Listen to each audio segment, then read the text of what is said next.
Cruising down the street, night black is tall. Don't know why I feel so comfy in this stolen car. When my man shot the owner in the throat and the arm. None of their features more, nigga freedom is fall. All I can see is the bars. Picture life in the yard. Cause I ain't used to bitches, I only hung with the guards. Oh shit, they shine in the light in the car. Hit the corner, nigga, make the right at the bar. Stitch, the murder weapon still in the car. What, nigga? I guess niggas done from the start. Cruising down the street trying to dodge these lights, so I'm not trying to get locked up tonight. Can't believe the events that may occur. All I can think about is prison city and her.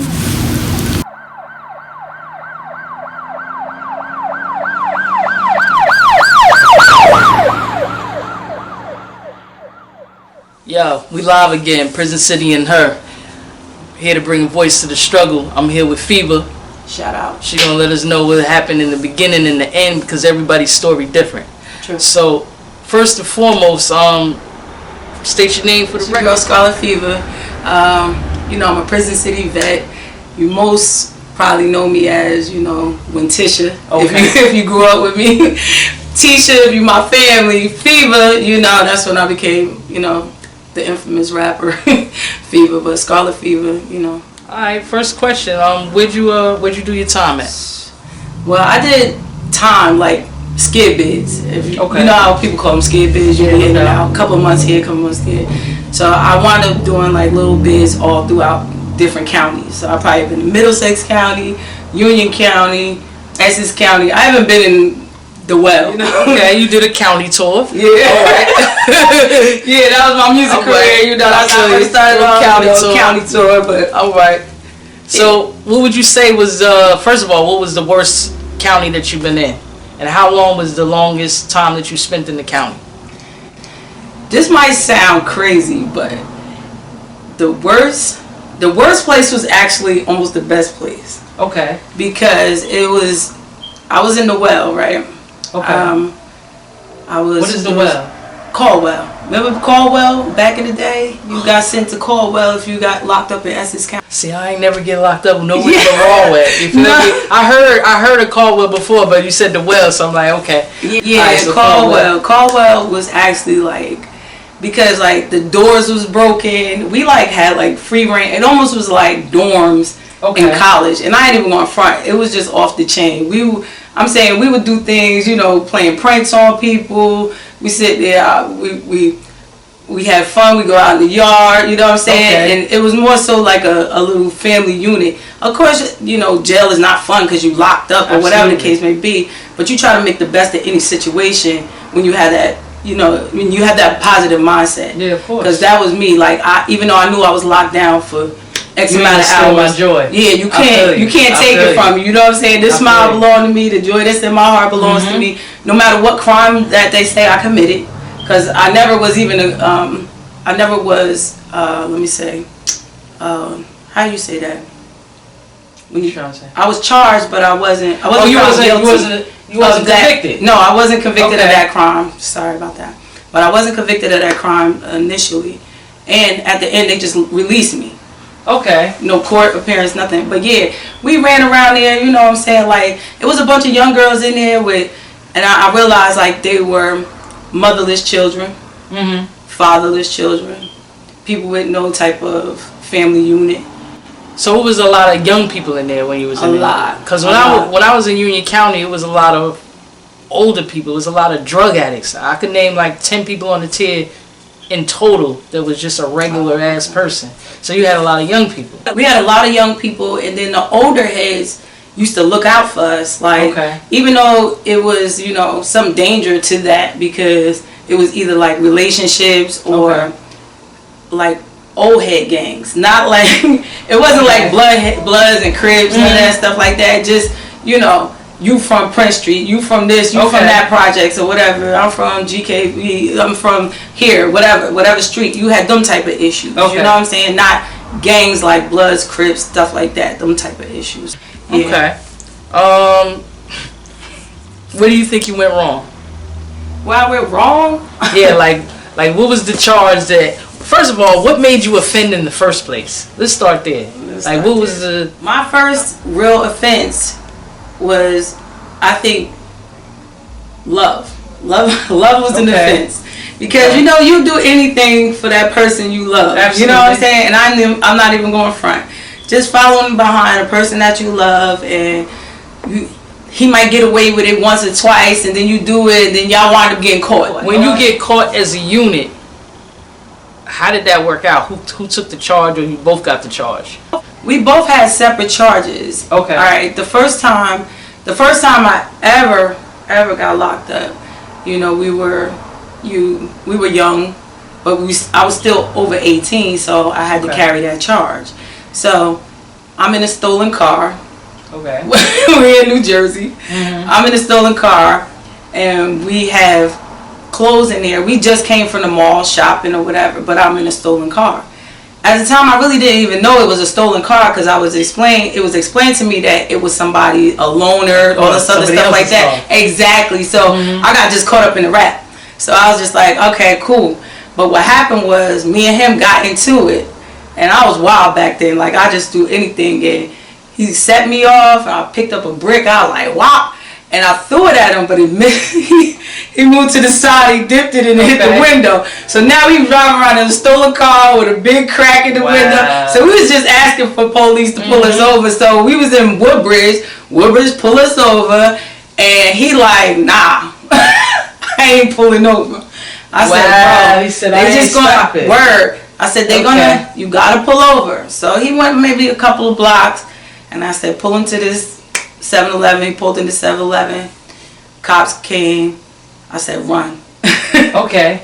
He ran. I stayed. You stayed? I stayed. Wow. Because I was like, I'm a passenger. What could they do to me? Yeah. I don't know this car was stolen. You know what I'm saying? Like, I said, run. Receiving stolen property. Exactly. Sure. I was like, run. And what you say? Receiving stolen property. Exactly. But it was so bad what they did, which is so racist, really. The cop came over to the car with his flashlight, and the first thing he did was bang through the window. He broke the window. Yup, with the flashlight in his hand, and he cut his thumb. So now he's dripping, bleeding, because he went through the glass. Mm-hmm. They dragged me out the car, dragged me, literally, flipping me, dragging me, whatever. I'm like arms up. Yeah. They still ragging me, and he's bleeding and all this other stuff. So they chump up charges. Of course, you resisted arrest. I resisted. I got assault on a police officer. So now I'm looking at all this big stuff when it could have just been receiving stolen property. Of course. But he did all this extra stuff to make it more than what it was. So that right there started that whole little... Once you get caught the first time, it's unfortunate, but it's like a domino effect. Now every time you fucking step off the curb, they on your ass. On you. You're like, it's just jaywalk. They on your ass. It was really like that. So when I got those charges and I was in there, I was figuring like, boom, I'll be out, a couple of days or whatever. After I go to court, maybe they'll drop my bail down. I'll just bail out.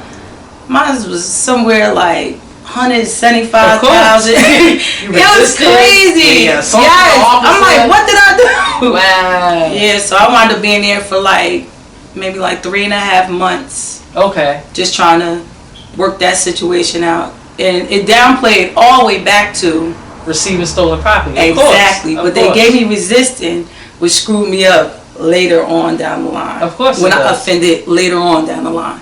So they don't tell you about the charges that you plead to way back then usually affect a charge that you might get later on in life. Of course. So 7 years later, 10 years later, this is on your jacket. Oh, she resisted. So you not qualified for a PTI or something like that. No, of course not. Yeah, you're not qualified for no type of little programs for first offenders. None of that. Once they give you a certain charge, so they know what they're doing. Same shit that happened to me. Listen, and he was on the other side. Forgot to tell you that. So they finally caught him. They had the dogs out, everything. Okay. They caught him. He on the other side. Now Middlesex, you got male and female. Okay. Which most counties you do, but Middlesex, you was actually able to have visits with the significant other. Yes. Really? Yes, they could write and request for you to have visits. Yeah. I should have did crime in Middlesex. No, it's bad, but you really could. Wow. You really could have that happen. And I did. He requested, but you know what? It was a dude that was a trustee. Who liked me. Okay. So he put in, knocked his out the box. And when I came to the visit thinking it was him, it was that dude. I never heard no shit like that. Really? It was crazy story. Like the tranny that was up in there. Shout out to Gigi. You know what I'm saying? She was still a dude. I'm like, she was a dude at the bottom? No, she's a man, period. So but just because you whack that off don't mean you ain't a man. No, I feel you, but she did take it off. I mean, she didn't have it. No, she didn't have it. Alright. She still has the strength and the height, and of course she's probably beating the shit out of bitches up there. I'm trying to tell you, shout out to Gigi. I just wanted Gigi to be my friend because I ain't got time. I'm like, Gigi, I understand. I'm gonna leave you alone. I see shit. Girl, it's crazy because I'm like, how do you do that? That's where when you go that down, bugs me out. Yeah, but when you go down Clinton, you've been down Clinton before, right? Nope. Alright, when you go down to Clinton, in the law library, it's the dude. It's a woman. Now she's a woman, but it's the dude that killed the state trooper. But he had a sex change operation. He the person that have you that research your shit when you down there. Like you go to law library, this is the person that's gonna help you out. Okay. And he there forever. He ain't never coming home. Okay. So that shit crazy, but yeah, wow. That's weird though. Like I really felt a ways about that because what's going on in the world today about all these like the transgenders and going into the bathroom, same-sex bathrooms and stuff like that. Yeah. I don't want no grown man in the bathroom with my daughter or my my young daughter. I feel what you're saying. No.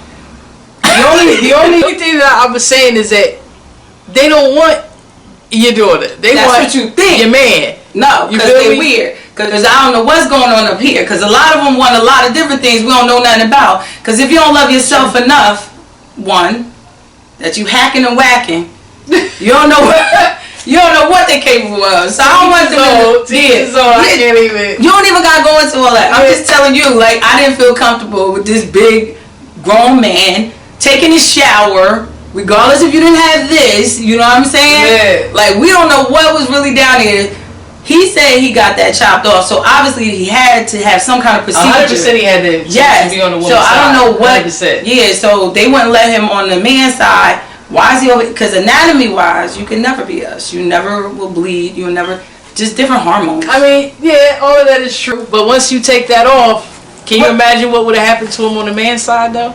No, he still got the strength to put up. If he wanted to have sex, he could have sex the same way he was going to have sex any other way. Think about it. That's like throwing us over there, and if we're gonna do it. But guess what? We don't have the brawn to resist.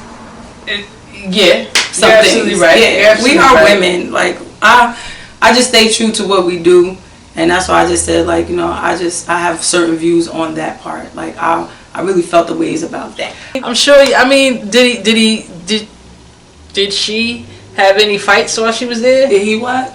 Did she have any fights? Did he what? You heard me. Did he what? Did she have any fights while he was bonging them?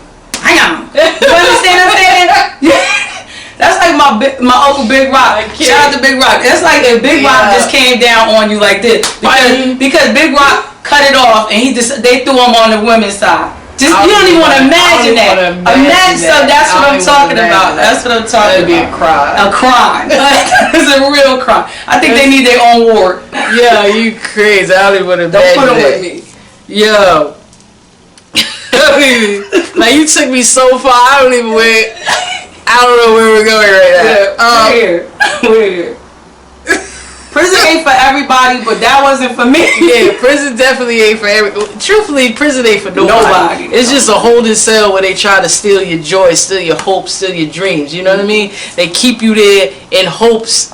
Sometimes I be thinking in hopes to just completely break me because there's not enough programs in there to actually rehabilitate you and have you coming out a new person. Like, to me, if I'm going to go to prison and you're going to put me there and you're going to stick me there for years upon years, Teach me a skill that's going to be invaluable, that when I come home, I can use that. Like, it should be finance class. It should be business management classes. Like, motherfucker, everybody don't want to be a goddamn counselor. And everybody don't want to be a counselor. And everybody just don't want their GED. You know what I'm saying? So and give me something that, especially for all the drug dealers. I can't speak on the other people. I can only speak on the person that I was. For all the drug dealers, there should be business marketing, business management.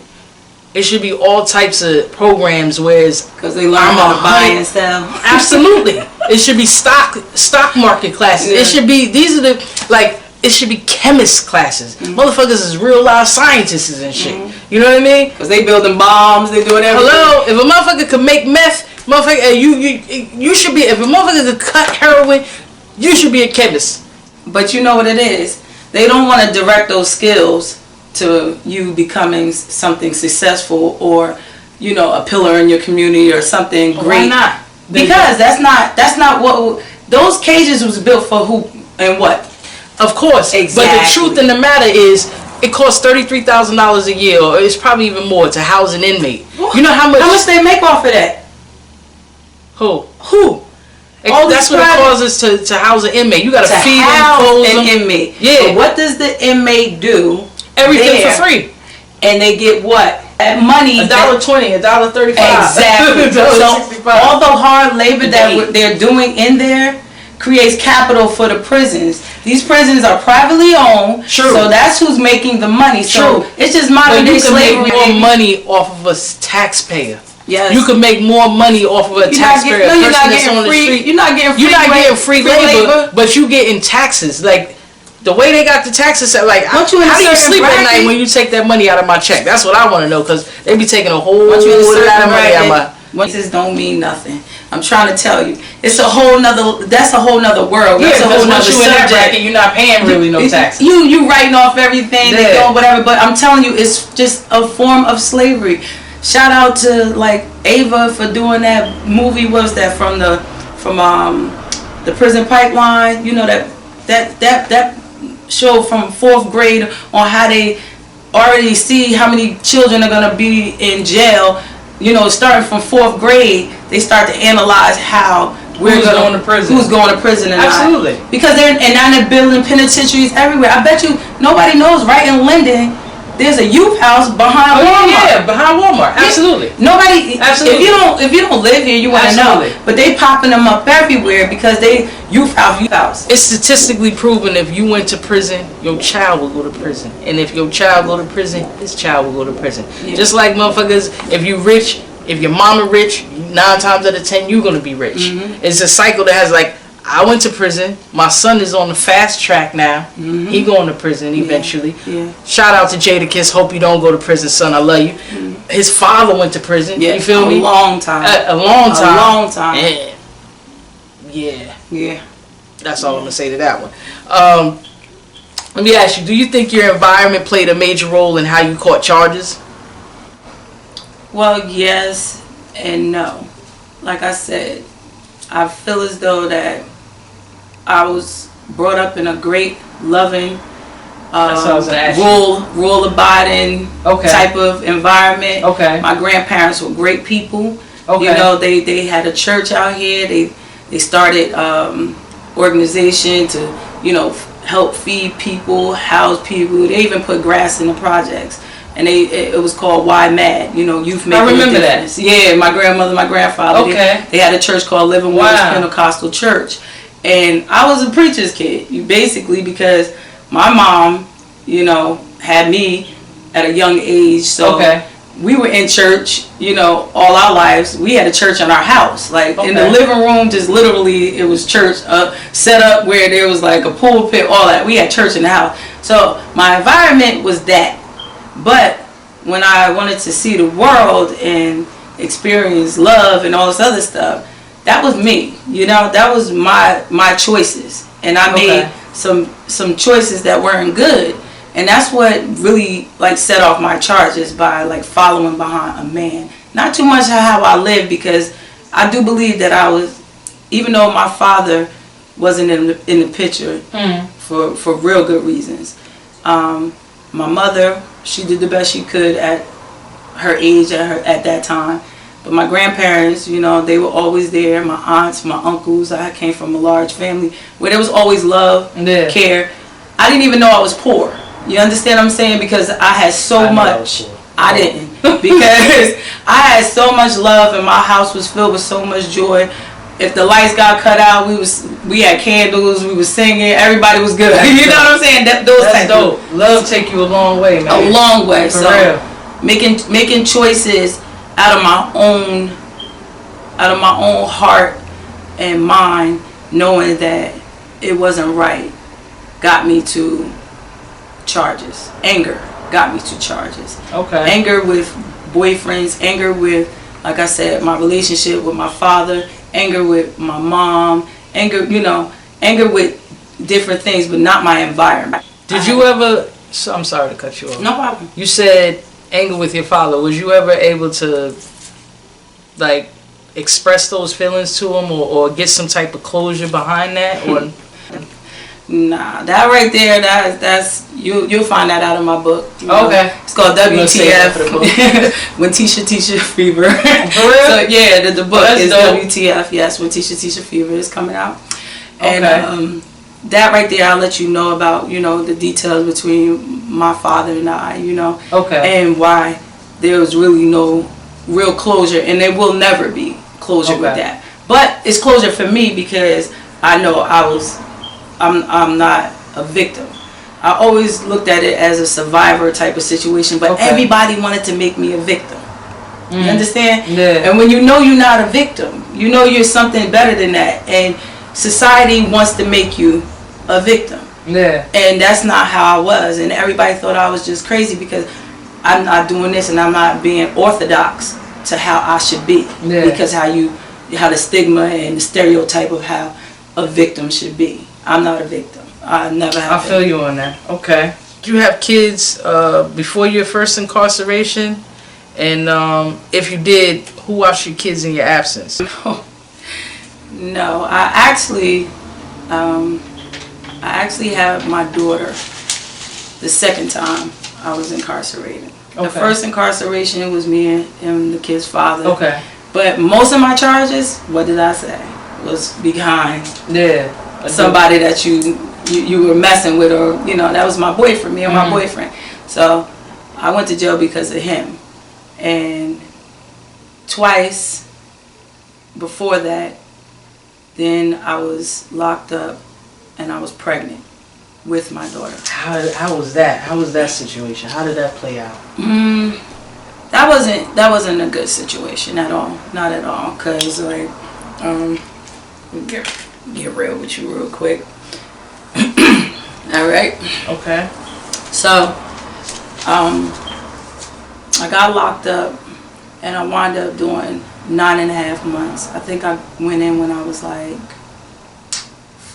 three months, something like that. So you actually had your baby inside. Inside. Wow.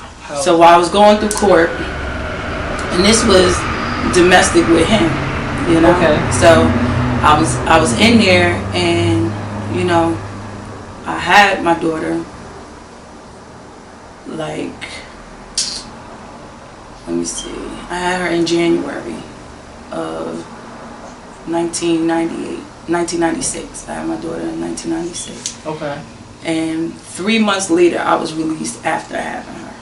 I had my daughter in January, and I was released April 1st. Okay. And the crazy part is, I was supposed to be released days after I had my daughter. Maybe like 2 weeks after, like the end of that month. She was born on the 19th. I was supposed to get like released on the 24th or the 28th, something like that. And there was girls, and mind you, I was locked up in Connecticut. That's when I did the longest time. Okay. I was up in York, CI in Connecticut. How long you did in Connecticut in total? I did a little bit, about maybe like 18 months.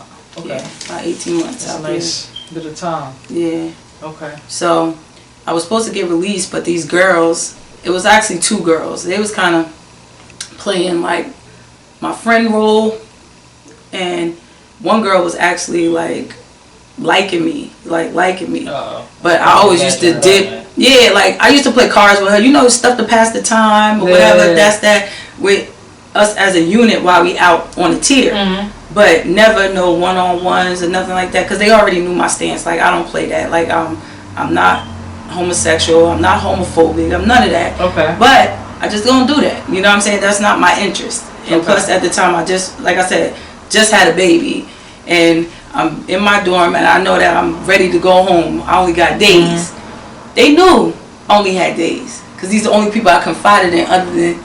So you can't even tell a girl like, oh, I'm about to go home. Absolutely. They will ruin your chances. Absolutely. And that's what happened to me. I got into a fight with the girls. They was trying to steal my shoes and stuff, like my commissary out my box while I was in the infirmary.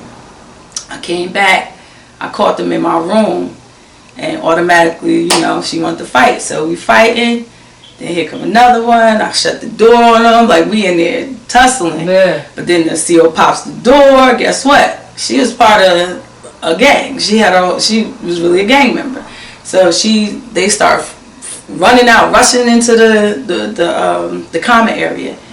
So I was able to make my way out my room. And there's like a little laundry area right next to my room, which I thank God for because I was able to grab the bleach and the soap powder because I was tossing. Because I knew they got me, I was done. You know what I'm saying? So in the midst of all that, a counselor, not even a CO, tries to break up the fight and he says he got hit by me. So I wound up getting charges, assault on the DOC. Wow. That's normally like 5 years. Bruh, I was stuck. Like, I didn't know what to do because now they have me in super seg. I don't know if anybody ever been to super seg. It's a whole different situation than regular segregated housing. It's just where they keep you in. It's like lockdown, right? Yes, but seg is locked down too. But usually you have like a bunkie or something, or you know you could come out for a little bit. This one, super seg, is 3 showers a week with the shackles on your feet. Maybe once, maybe once you can get out every 2 days or 3 days. 2 phone calls a month. Now, mind you, I just had a baby, so I don't get mail, I don't get visits. So from the end of January to April 1st, I was in super solitary confinement. When they took me to court to talk about my charges, the judge couldn't even believe it. He was like, it clearly states her hands were flailing and he got hit. This doesn't sound intentional. So after we went to court or whatever, I pled to something under like the Alfred Doctrine, where you're not saying you actually did it. You're just saying that the situation did occur type of thing. So after those 3 months was over, I went April Fools. I remember I was locked in solitary confinement. I'm talking about super seg, and I'm so depressed at one point. So you was. So I was making like cards out of maxi pad boxes to keep my mind going. Yeah. I'm talking to the girl through the toilet bowl, but she speaks Spanish, so I'm lost again. So she teaching me all these Spanish songs. I'm in there like boom boom, mami no. She like sing that song for me again. Like you really have to keep your mind busy and occupied before you go crazy. So I really did one time really screamed and just let it go because I mean the pressures of being in a box. I'm talking about this dark. You don't know if it's morning. You don't know if it's night. You just lose all track of everything. And then knowing that I had a baby out there that I couldn't see or anything like that, that really played on my mind. And that was your first child? My first daughter. Wow. My only daughter. And I had her, and then they allowed me to go to court on April Fools. They was like, but they've been playing all day that day. The CO's been on the buzzer, unpopping doors, so it's time for you to go home, blah, blah, blah, blah. Doing that to a whole lot of people, and it was like April Fools. I was like, they ain't get me with that one. So I'm laying in my bed like whatever. They hit my door. They kept hitting my buzzer like Miss Wilson, get up. You gotta go home. It's time for you to go home. I'm like whatever. And really, they had to come down there and bring the chains and stuff to me because I wasn't getting up because I didn't believe it. Yeah, of course. And I went to court. And the judge said, you know, I didn't know that you were in solitary confinement all this time for these charges. And every time you come to court, you have to go back to solitary confinement. I said, yes. And he said, you just let me go, you know? Wow. Yeah. Damn. So how did that, when you came home, was it easy to jump back into, to jump into mommy life? I can't. Yes and no. Yes and no. It's always two sides to every, situation. So I was ecstatic to be able to hold my baby or whatever. But she didn't look like the one I just pushed out. You know what I'm saying? So just like you said, I got to know you. You got to get to know me, as far as having children. Like, you really have, even though, thank God, she was only months. Yeah. Because what would have happened if I'd have been there for years? She definitely would have known me. That's a devastating feeling, trust me. So my mom came to pick me up with my aunt, and we rolled back home, and I had time with the baby. But yeah, I kind of just went back to being me, working, making sure I take care of my daughter until I got another charge. So all of it was charge after charge with the same Negro. You understand? Wow. Same Negro. Her father. And that's when I did another long stretch.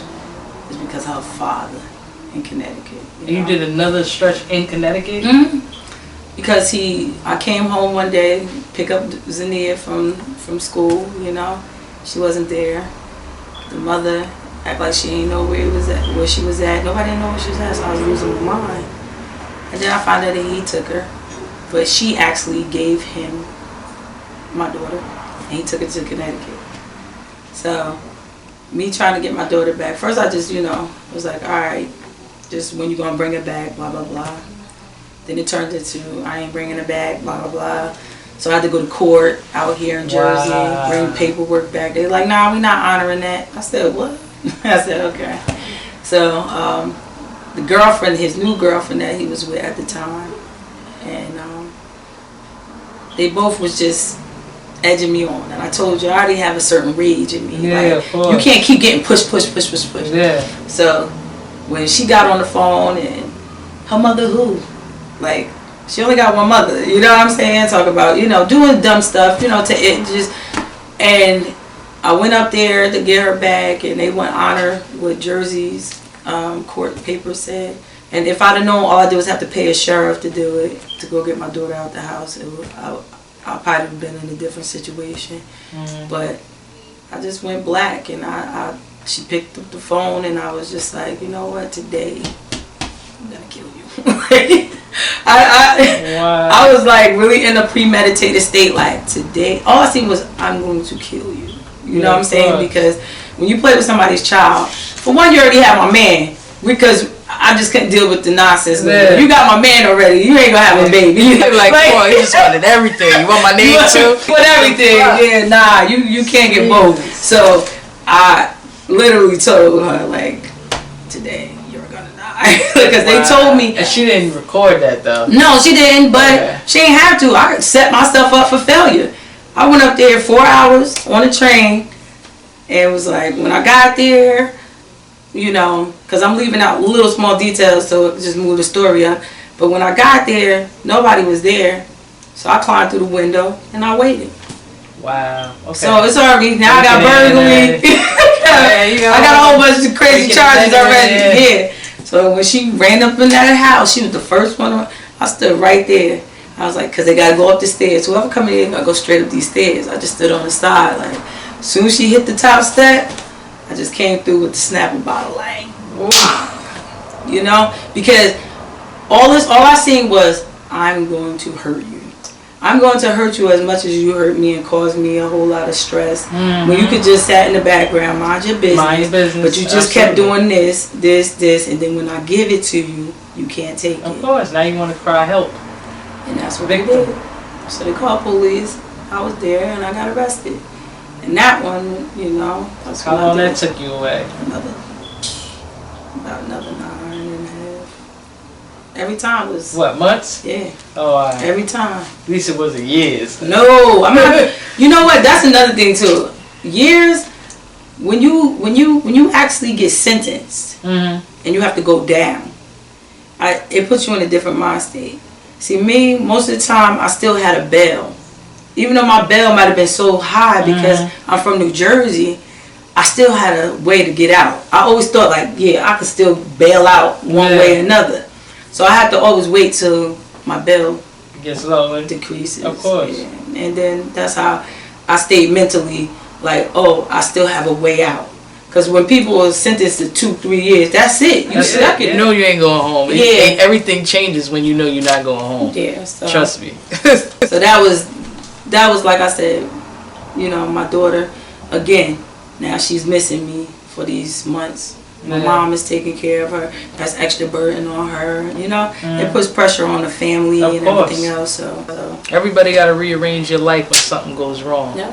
And everybody looking at you like you failed. Yeah. You feel me? So trust me, I know. I was gonna ask you, like, were there times when you thought you couldn't jail no more? Yeah, of course. You ever attempted suicide? No, before I went to jail. Yeah, but not in jail. Before you went to jail? Before I went to jail. Was it a small attempt or a real attempt? Nah, it really wasn't a real attempt. It was like it was like a cry for help. Like, leave me alone. Like, stop. You know, like I said, it happened, but it wasn't because of jail.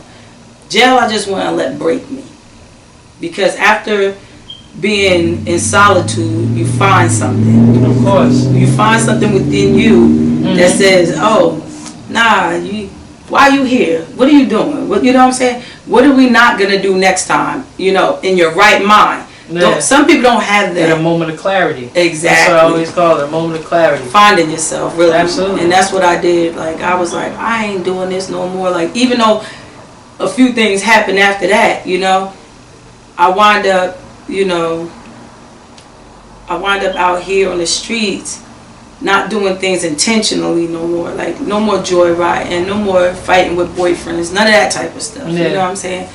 And then you'll find yourself in a situation where you might have to, you know, do something that was illegal. You know what I'm saying? Because either you, and not that you might have to, or it might be an impulsive situation. You know, something that hurts, or something that, you know, you find yourself in that you make a wrong decision.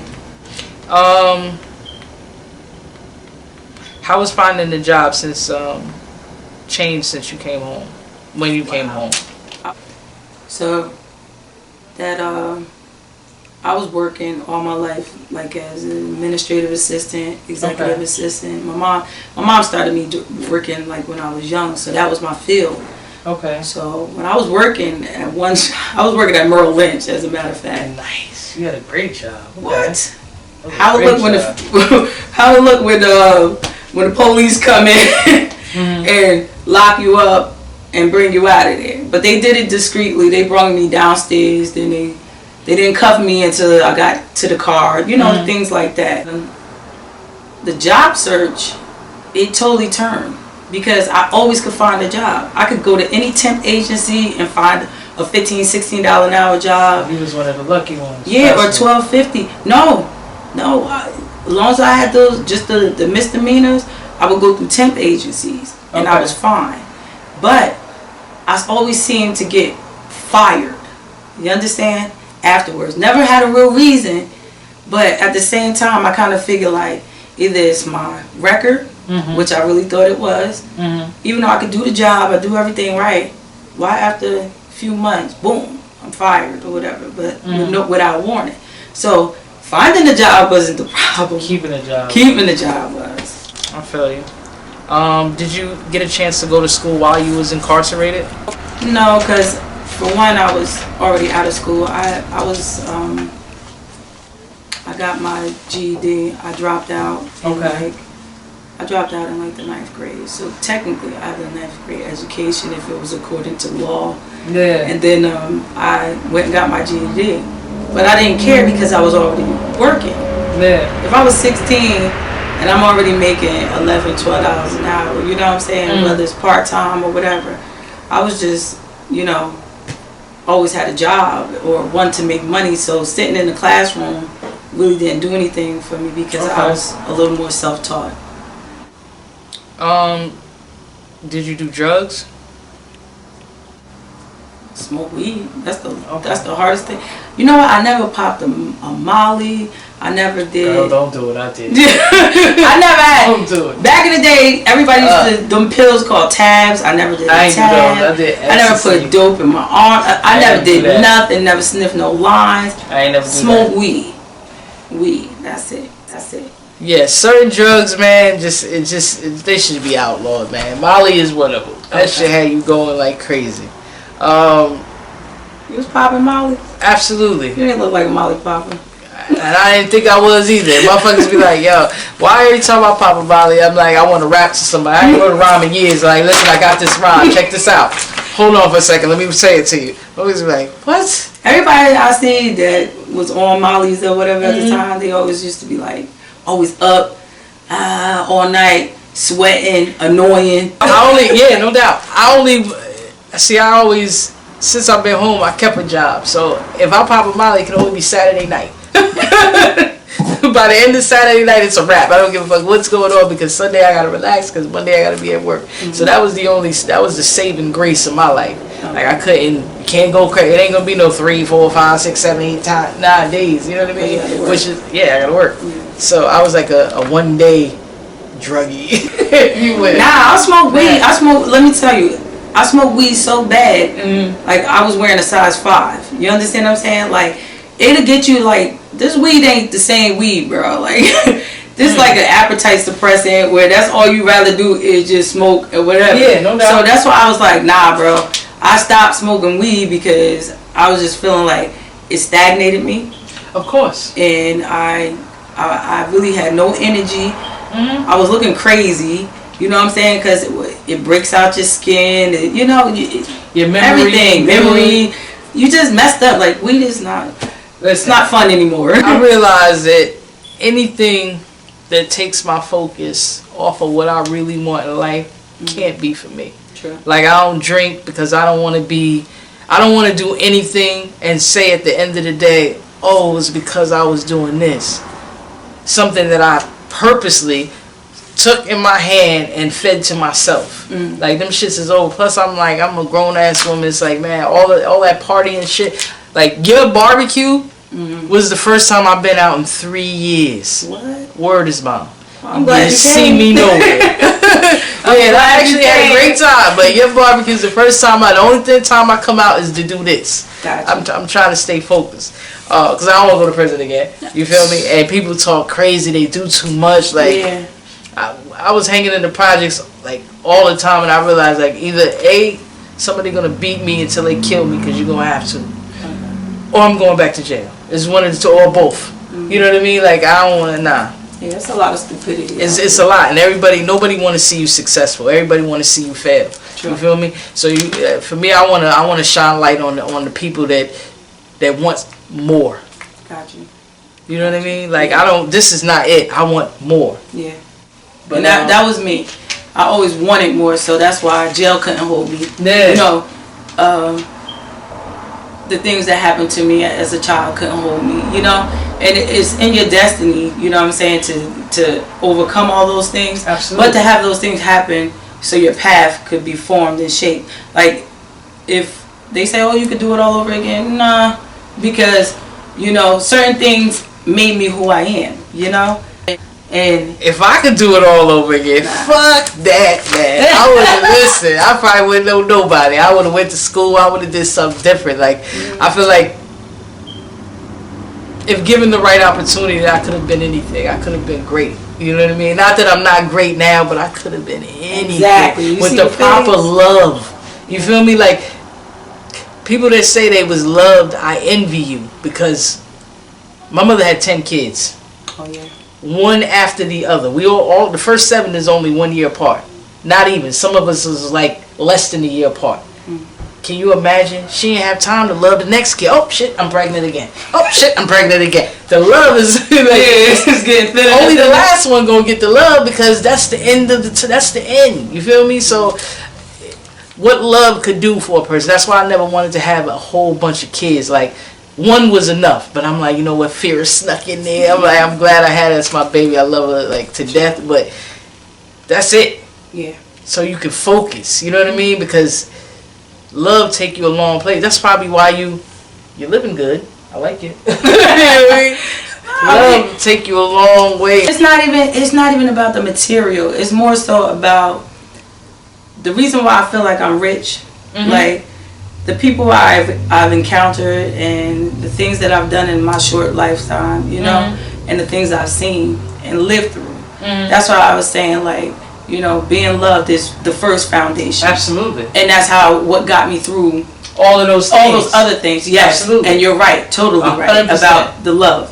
And that's why when this person didn't love me, I knew this one did. And I knew enough to love myself. To love yourself. That's what I was exactly. about to say. Like, loving yourself is everything. Is everything. You know, people walk around and you be like, oh, this girl, she looks great. The bitch don't love herself. Exactly. And everything she do, it shows.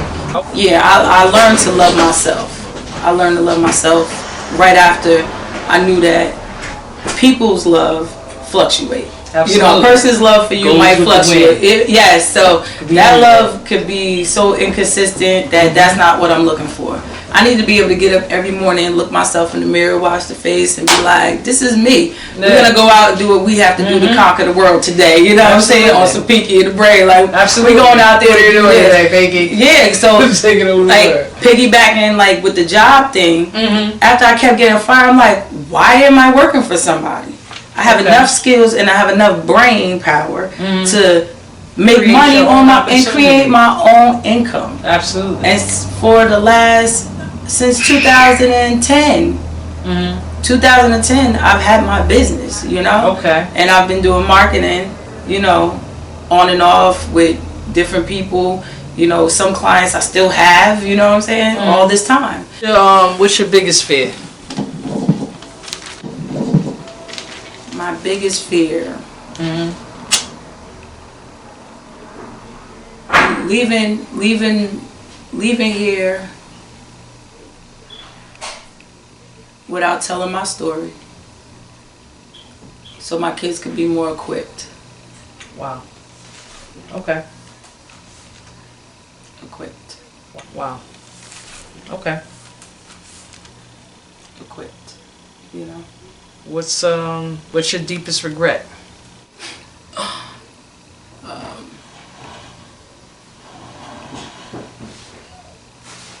Not loving myself and not believing in myself as much as I should have, knowing the powers that I do have. And the reason why I know now is because I learned to love myself. When I didn't love myself, that's why I wound up in jail all the times, because I just did whatever, not thinking and not caring about the people who love me too. Because loving myself knows that I wouldn't hurt these people. I wouldn't have been away from my daughter. I wouldn't have been away from my son, you know, I wouldn't have been away from my family or any, you know, or not be able to have a normal job anymore, because I know I'm gonna have to fight these these blocks and stumbling stones that come with being locked up. Now it's a stereotype, I'm labeled, I'm gonna have to fight and jump these hurdles, and hurdle after hurdle after hurdle. So yeah, that's my biggest regret.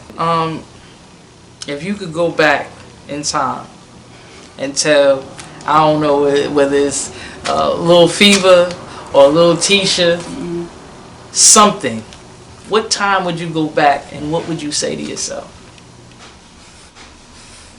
I probably would go back.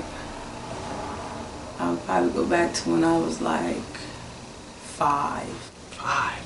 Oh, you went back the furthest to any person I ever asked. I want to hear this. Okay. I would go back to I was like 5. Okay. You know? And this is mad deep, because that's right before I got molested. Wow. So I would go back to when I was 5, and I was already smart. But I'd be like, don't trust him. I would have really said, don't trust him, you know, to myself. And that's crazy, but the fact that I remember everything that happened to me, maybe even things, my mom always said I got a memory of an elephant, but I would go back to 5 and say, don't trust him. You know something not right. And maybe my life would have took a turn for the better or the worse. You never know. But right then was a turning point in my life at 5 years old. Wow. Mm-hmm. Wow. I'm sorry that happened. That's crazy. Yeah.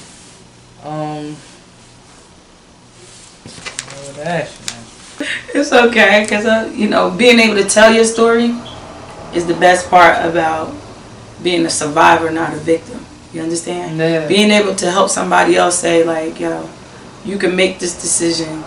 You could know about good and bad touches. You can know about, if, a person that loves you and cares about you, is that real love, or is that really caring, or is it something else? Just certain things that we really wasn't equipped on. You don't think that it's coming from someone that you trust. Yeah. But like I said, I barely knew him. And when you just thrust it back into like society, like you said, you had to learn your son had to learn you. Yeah, of course. My daughter had to learn me, but I had to learn him. And I learned a monster, Yeah. And we never know what was wrong with him. You understand? Yeah. So things good, like you said. Hurt people. Most of the time, it's always a cycle, and you want to try to break that wheel. And that's why I said, like, me, I would have went back to try to break that wheel, But you know what? God bless you and your story and everything, but I'm sure you broke the wheel now. Yeah. You feel me? I try to keep them close. Absolutely. I try to keep them close because you want to make them aware that trafficking is going on, sex slaves, kids is getting snatched left and right, and they're not putting it in the newspaper about us. Because like in Washington, D.C., when them 16 girls went missing in a week, and then more on top of that, you don't hear nothing about them. But you hear about Casey Ann and, whatever for a whole year. But you won't hear about all these girls and boys becoming missing and all these things that's going on. So that's why I said you have to make your children aware of the times that they live in. We lived in a time where the neighbors cared. We knew everybody that lived on the block. Them times is them times are gone. But it's up to us to try to make it. So like, I know my neighbors. I know the people I live around. I make it my effort and my business to know who I'm around. Because my kids have to walk this line coming home from school, whatever the case may be. Other children have to walk these streets. So we have to be more conscious about how we take care of our own too. You're a great mother. Responsibility. My son used to be over here all the time. He ain't even want to be at my house. I don't care what he do now. You know what I'm saying? He already know when he came here, he was loved. You know what I'm saying? Oh, definitely. And you already know he was disciplined because I wouldn't let him get away with stuff. So I was like, I know your mama, I know your father, I know your aunts. I know, we know each other. So there's no way that you could come here and I won't make it a safe haven. Like, it's a safe haven for children, me, No doubt. Family members. Like, we come here, we congregate, we gather, we live, we laugh. You got a dope ass family. First of all, I love a lot of people in your family. Yeah. Growing up, it was like, how many times people saved me from certain situations. Yeah. Like, I'm talking about real life, saved a motherfucker. You feel me? Like, whew, I'm glad you showed up. You saved my life. You feel me? So when you got a lot of love, you got good people around you. True. It makes up for all. Doesn't make up for everything. But it definitely makes the burden easier to bear. You feel me? So, because without my family, trust me, I really wouldn't know what to do at times. Because sometimes they're the voice of reason, sometimes they're not. We already know family. Yeah, it's ups and downs with your family, but at the same time, I know I'm rich in that alone. So all the money in the world couldn't do what God has done. So that's why I said, like, this is something that money can't buy. Absolutely. So being rich and all that stuff like that, that's cool if you have enough money to buy these things. But I know people that's rich, but their health is so bad they can't even spend that money the way they want to, or they can't live life the way they want to because other things, stop the money. Broken inside because you got all these people committing suicide that got money. So that just goes to show. I mean, in my life, I Money always is say in my life, money is everything. Because if I had money, I would have a better life. But money can't be everything, because people that got it don't even want to live. Which I'm like, bro, if I could wake up in the morning and not have to worry about how I'm gonna pay this, how I'm gonna pay that, how I'm gonna pay this, I think my life would be a whole. My quality of life would be so much better. You feel me? But just knowing that I got kids that love me, you know what I mean? That would be that. I got kids that love me. Did I mention my kids love me? Yeah. That's No, but that's it. You even though if it's only that one or two, you find that, like I said, you find the love within yourself. Of course. And then you're able to go on. You know what I'm saying? Of course. Like, please, when I was locked up, what I knew was just trying to get home. So I didn't want to be bothered with anybody. I didn't want to, chill with anybody. I didn't want to become friends with anybody. You just be friendly for the moment. If I wasn't locked up with you, like, it was only, like, when I was in Middlesex, Snook was in there, I was in there. It was a couple people from where I know.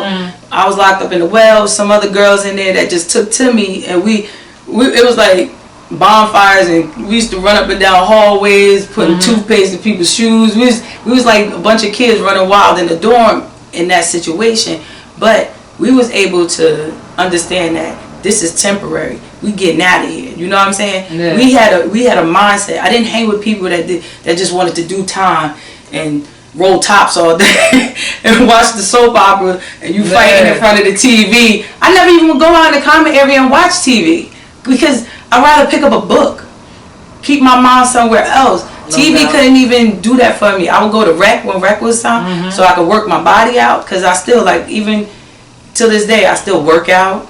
I try to eat as healthy as I can, you know what I'm saying? Yeah, of course. As soon as I start gaining weight, I'm like, oh no, gotta go back to this. But all that stuff, like I said, when I was locked up, my whole thing was get out, do better.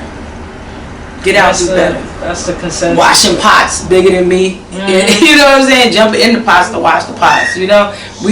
We had a real, like, rough situation going on as women in prison, and you know that. Of course. Because you got COs, you got women hold the family down. When men go to jail, 9 times out of 10, they come back, you know what I'm saying? The mothers of their children is taking care of their kids or whatever. But if the mothers is locked up, who's taking care of our kids? Exactly. Trust me, I understand. Like, and are they giving them what they need to survive in life? Are they setting them up? Are they, like, or are they just watching them? Yeah, you're not giving them you. Exactly. This is us. We had these children. We should give them us. Yeah. They should be our little mini-me's with their own ideals and views about life, but you know that you gave them the right tools. And then whatever happens, happens. So, it's, like, you don't even understand how, you do understand how every time I see something that happens with my son, it's like, he did it, but I feel like I aided and abetted it. You feel me? Because if I feel like I had such a rough childhood, which I always say I did, which is the honest goodness truth, it was just not enough. I left him with not enough. You feel me? So anything that happens to him or anything that he became, I feel like I helped him become that. You feel me? It was my fault, because had I gave him the love that I felt like I lacked, he would have. And then he tells me, "Ma, I lacked the love. I needed you. I wanted you to be there. It was times where I wish you was there. I needed you." When a person tells you how much they needed you, that should do something to you. And now you know what? He got 3 kids that's gonna tell him that one day. You feel me? So, and it's like, that's my fault too. Like, he's doing what I did to him. The streets was more important to me. Like, it's not like I was locked up for years on end. I was in the streets, and then I was locked up, and I was in the streets, and I was locked up. Whatever I was doing, I just wasn't there. Gotcha. And now he doing the same shit.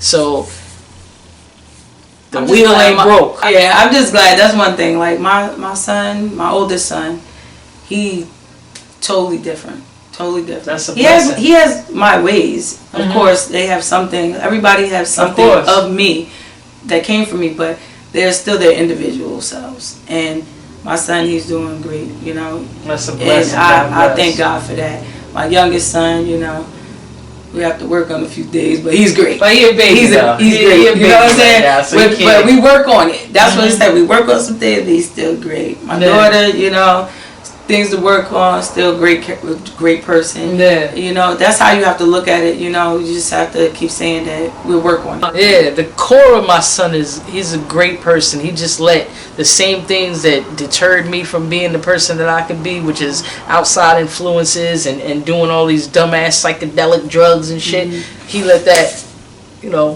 fuel his fire and have him running around. But hopefully, once he get it together, once he realizes that the people that act like they're his friends do not have his best interests at heart, you know what I mean? My downfall was always trying to be the one, that person, wanting to be like, oh, Stitches got it, Stitches do this, Stitches, motherfucker, you don't got it, you can't do it. It don't make sense. Like, and then you got people that only want to be around you for what they think you can give them, what they think you can do, and that's whack. I get a lot of that though. That's whack to me. Like drawing my energy. Yeah, I think they draw my energy. Exactly. That's why it's I separate myself from these. Like, that's why I can't be around people. Like, if I feel like the only reason why you're around is because of something I could give you, that's whack to me. Like, I used to like live and thrive off of that. Like, yeah, they need you. Oh, bitch, they don't need you. What's something that you can? Yeah. But at the same time, if you can't be used, you're useless. That's how. True. No, but you have to be able to be used for the proper things. You know what I'm saying? We all have to be able to compliment each other in one way or another. If I can't get ahead with you, or I feel like you're holding me back, then that I have to let you go. Now we gotta say, yeah, you see what I'm saying? Exactly what you're saying. But now I want to surround myself with like-minded people, people that are looking to accomplish something. Don't got nothing to do with me. You just looking to accomplish something. Yes.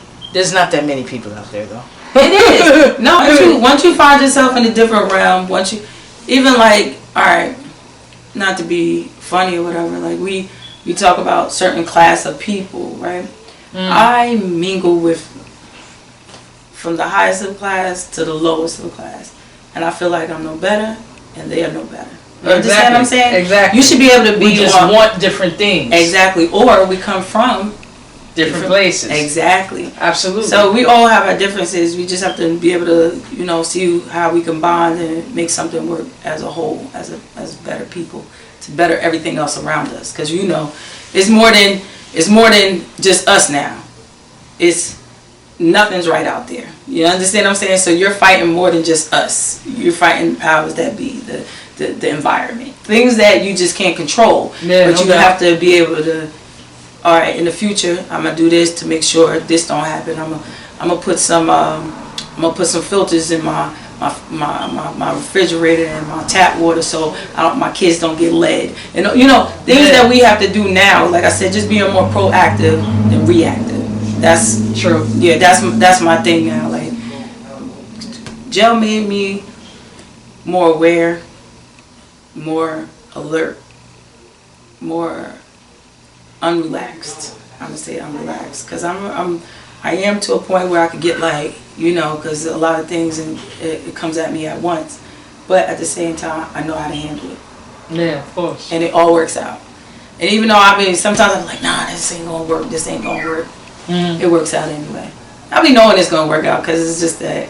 But you get that feeling like you get that uneasiness that it's not, but you have to keep going. Absolutely. And that's what I learned. You get a vision. Show them your vision, work towards it, and execute it. That's it. Yeah. Put my shades back on. Let's get put my shades back on. First off, good looking. Money. First off, good looking. No doubt. This was by far one of the best interviews because I think that when you're able to talk to a person and just be like, be yourself, and you could talk about anything, like, I can't wait to edit.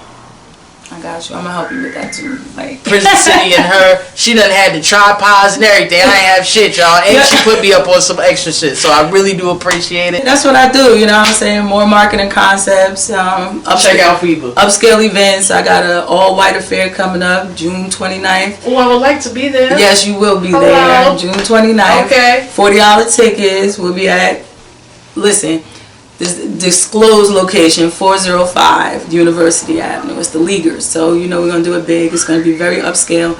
If you want VIP, you can holler at me, 732-646-3706. Fever, you already know me. I'm everyone's chick. Okay. Prison City and her. Stitches, 1, 2, 3.